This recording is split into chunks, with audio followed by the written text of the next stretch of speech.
We are live with Lunch Break Live. Chef Sharon, the plant-powered dietitian, take it away. Hi everyone, I am cooking up my sage lentil pie. It's a vegan savory pie. It's one of my favorite entrees, super comforting, and I'm gonna be showing you how to make that right now. So let's get cooking. So this is just a great recipe because it's like a meal in one, which I'm a huge fan of.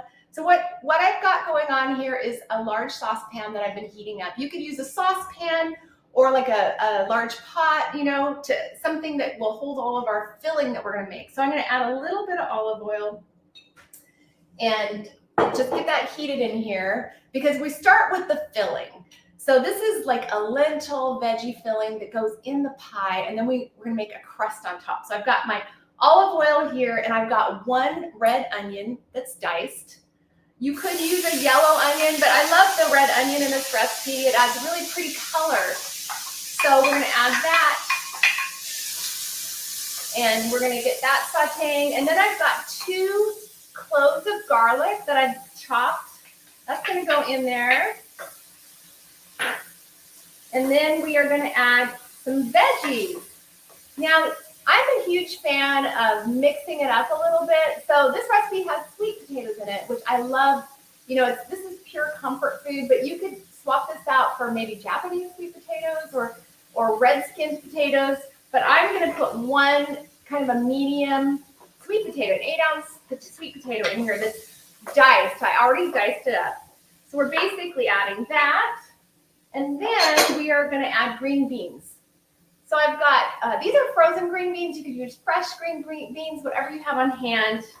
I'm gonna add that. And again, this is your opportunity to mix it up a little bit. You could substitute another veggie that you might have on hand, or maybe that you like better, like Brussels sprouts or broccoli. So we've got that in there. And then we've got our mushrooms, 8 ounces of chopped mushrooms. Now I went to my farmer's market. I live in Ojai, California, and we have an amazing mushroom grower. So I have lion's mane in here. I have brown cremini, and I have oyster mushrooms, but you can use whatever you want. So this is super heavy in mushrooms, 8 ounces, because mushrooms give that wonderful umami flavor that we love so much. And when we're doing plant-based cooking, that umami is really something that just makes things so satisfying and delicious. So I'm adding my mushrooms, and we're just sauteing here. Now this pie starts with the filling on the stove top, but we're also gonna bake it. So the filling really just cooks up in about 15 minutes. And then we do the rest of the baking in the oven. So now this is 1 cup of lentils. You can use brown lentils, green lentils, or red lentils. I have brown because I really think this recipe looks really rich when it's really hearty and brown, kind of that earthy look when you cut into the pie and get a big serving. So I'm using brown. So that is really gonna add that really rich, earthy, protein, satisfying kind of element to this recipe. So we're like adding that, and then we're gonna start adding our liquid. So I've got 2 cups of vegetable broth here. I'm gonna add that. And then I'm gonna start with about half a cup of water. And whenever you're making something like a stew or a filling, I like to kind of give myself a little room to see how it's cooking up. Sometimes it needs a little extra water if the texture is not quite right. So I'm gonna start with about half a cup of water, and then we'll see if we like that texture. And then I'm going to add 2 tablespoons of soy sauce. Soy sauce is another thing that adds that umami that we're really looking for in these hearty, savory dishes. So 2 tablespoons soy sauce, and if you are on a gluten-free diet, you can use gluten-free soy sauce. And then I've got a tablespoon of whole grain mustard. This again adds a really nice texture, and those whole grain kernels in that mustard, as well as flavor that I'm looking for, that really savory flavor. So 1 tablespoon of whole grain mustard is going in there. And then we're going to do our herbs next. So I'm going to stir this up a little bit. And so this filling is coming together super quickly, and we're just going to let it cook a little bit into kind of a really thick stew. And I'm going to cover this up while I'm chopping my herbs. So I want to show you all, whoops, here, I'm going to let this cook a little bit. If you put the lid on, it will cook faster and you're keeping all of those flavors, the liquid in there. So I really recommend when you're doing something like that to go ahead and cover that up for a little bit. Now I'm going to chop my herbs. So this recipe calls for sage, which is just that really wonderful, satisfying herb, when you're cooking with these comfort food dishes. So I actually just picked some sage from my garden. Sage grows really well in my climate and many climates. So it's one of the herbs that's indigenous to America, so I love to use it. Now you could use dried sage as well. Since I have fresh on hand, I'm using fresh. So this recipe has sage in the filling and in the crust. So it's like really, rich in sage. So I'm going to chop this up a little bit. And then I also am going to add thyme. So thyme is another herb that's super easy to grow in your garden. It grows really well in California where I live, and it does pretty well in many climates. So I'm also using my fresh thyme, but you could always use dried, whatever you have on hand works well. But I always encourage people to start trying growing your herbs. If you're interested in growing some food, start with herbs because they're really easy and they're so satisfying. You can just have a little pot by your doorstep or in your kitchen window. So that's one fun way to get connected to healthy plant-based foods. So I'm going to add some of my sage, and I'm going to save the rest for that pastry filling. And then I'm going to add my thyme. So this is my fresh thyme. Again, you could use dried thyme. But one of the cool things about herbs like this is you can just basically run your fingers backwards and it just falls right off the stalks. It's super easy when you're working with herbs to just kind of run your fingers and it just comes right off. So I'm going to add some fresh thyme here. And then we're going to let this filling cook a little bit. So we're going to keep adding some thyme. I'm a really big fan of lots of herbs in my cooking. I just always have herbs. They add so much flavor. They're healthy for us. And, it just really adds so much to the dish. They're packed with antioxidant compounds, anti-inflammatory compounds. So it not only adds that beautiful flavor and color, but health benefits. So I'm going to keep adding my thyme. And thyme is a really nice herb as well because it's very versatile. It's not overpowering. It's kind of delicate. So it goes with a lot of different culinary flavors. So here we go. We're going to just stir this up. And you can season it with a little bit of black pepper. I'm going to add some freshly ground black pepper. And then you can use a little salt. Now I use very little salt in my cooking because Americans get way too much salt. So, this is something that I let people kind of use their own judgment on. But I try to encourage people to limit their salt that they're using in their cooking. So now what we're going to do is we're going to let this cook away. We're going to cover it and we're going to let this cook. And we are going to get started on our pastry. So while this is cooking, you can start doing your pastry. So for the pastry, it's a very simple, just a wheat-based pastry. And if you are on a gluten-free diet, you could substitute a gluten-free flour blend. But I'm going to be using, I have 1 cup of, this is organic all-purpose flour, and then I'm using half a cup of organic whole wheat flour. So it's kind of a blend. Now you can do a little experimenting with that. You can make this all whole wheat if you want, or do the 1 cup whole wheat, half a cup of the all-purpose, but altogether that's 1.5 cups of flour. And this is a handy pastry cutter that's so good for making pastry, but if you don't have one, you could just use a fork because we're going to be cutting in some of the vegan butter. So I'm just mixing in those 2 flours. You could put a little salt in here. And then we are also going to be adding the fresh sage. And again, if you don't have fresh sage, you can use dried. So we're going to add that. And then we are going to cut in the vegan butter. So for pastries, I really love Miyoko's vegan butter in the sticks. It really works well with pastry dough, that kind of thing. So this is one of my favorite brands for vegan butter for baking. So this is a 1/3 cup of vegan butter. I'm just gonna slide it in here. And then I'm just gonna use my pastry whisk, my pastry cutter to just work that vegan butter into the flour mixture. And it just makes a super easy dough. Just a few little ingredients. You can use this dough for other recipes too. This is more of a savory one, but you could also use this dough and leave out the sage for some of your fruit-based pastries as well. So we're cutting in the butter, and then we're going to start adding some ice water. Simple ingredients here: flour, vegan butter, you want a little salt, and then ice water. So if you want to do ice water, which works really well for pastry, you just add some water and then put a few ice cubes in there, and then it's keeping it cold, and you just don't put the ice cube into your mixture.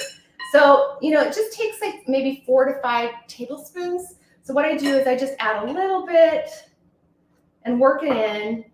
And I'm just going to keep working that in until I get that texture that I'm looking for. I just want a nice cohesive dough, but I don't want it to be too dry. I don't want it to be too sticky.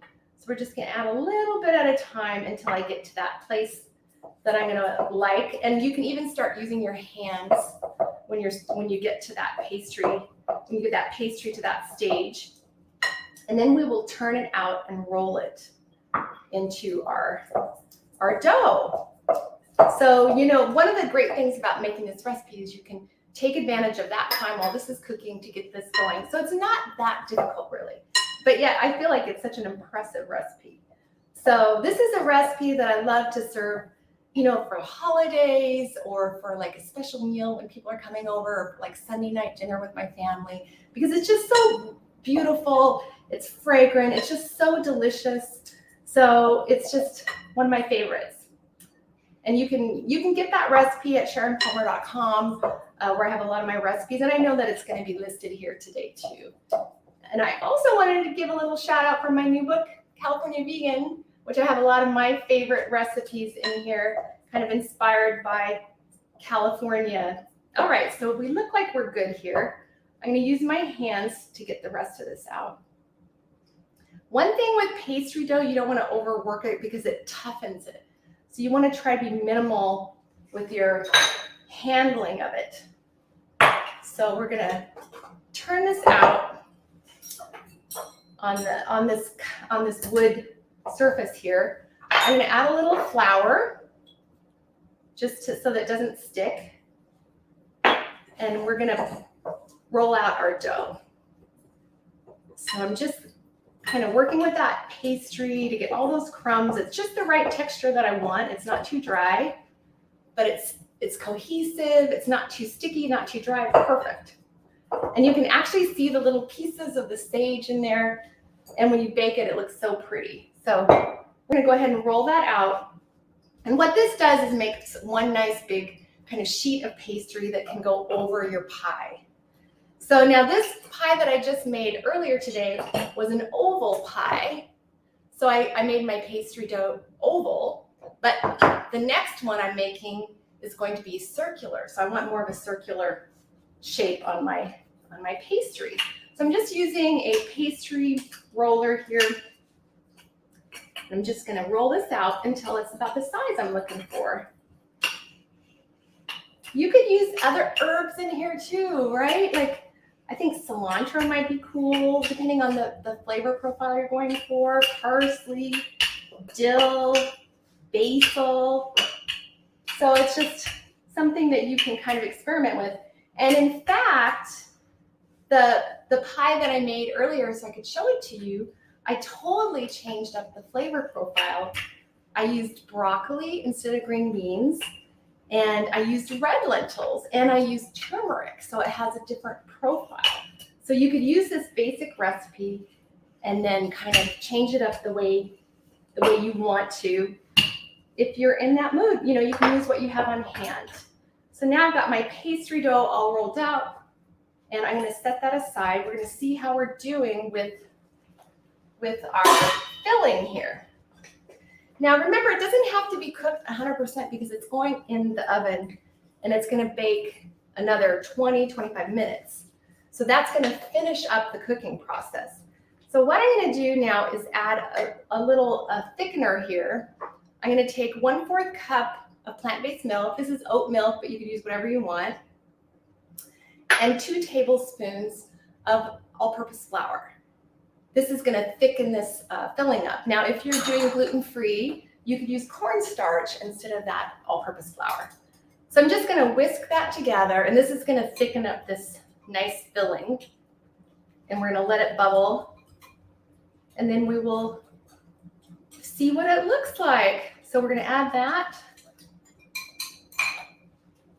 and then let's stir. I like the texture that we've got going on here. It's going to really thicken up in just a couple of minutes. The lentils are starting to get tender. Lentils take about 15 minutes to get tender, and the vegetables are starting to get soft.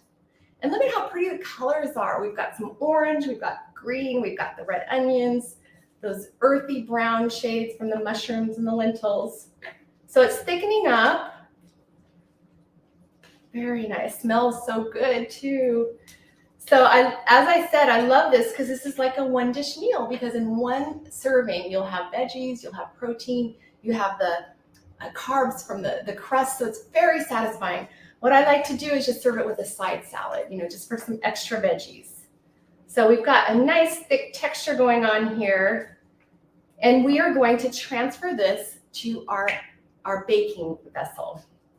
So what I'm going to do is turn this off, and I want to show you what I'm going to be using. This is the casserole that I'm going to be using, but you can use anything that you have. Like I used this oval one for the one I made earlier, but it's about 1.5 quarts you're looking for.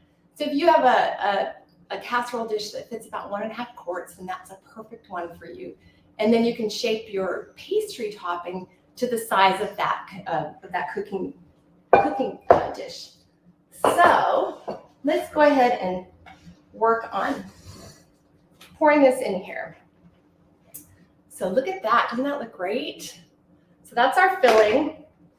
What we're going to do is just transfer it to this baking dish here.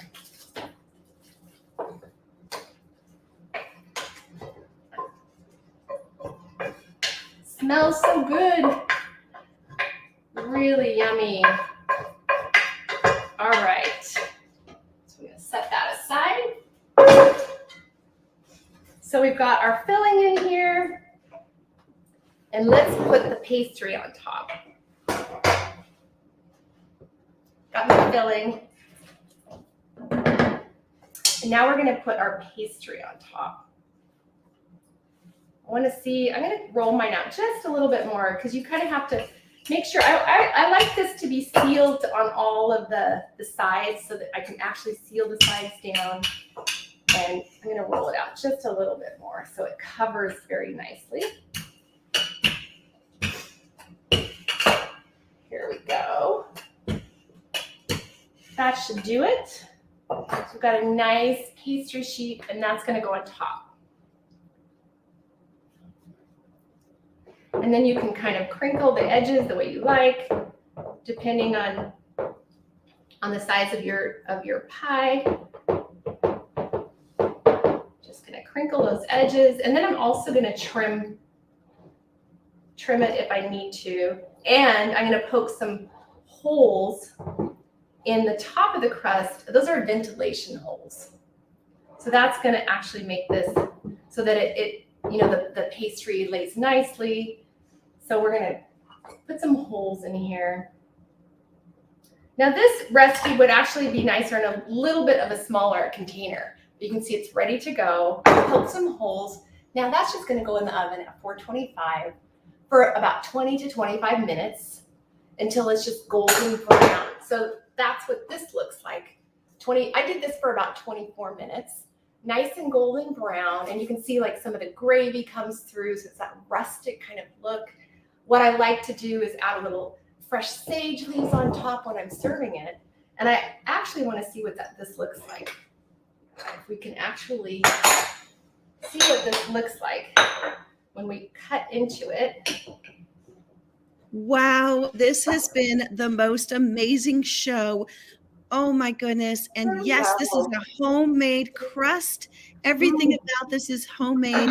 Sharon is an expert in the kitchen. She is a public speaker. She is frequented on many different talk shows. She has written multiple books, including the beautiful Vegan California book.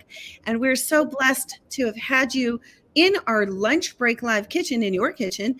And we just want to thank you so much. You're going to find the Plant-Powered Dietitian. We'll add all of this in here. Yes, the gravy, everything is completely homemade. Thank you so much, Sharon, and thank you, everyone, for joining us on Lunch Break Live, and we'll see you next time. Bye-bye. Thank you. Bye.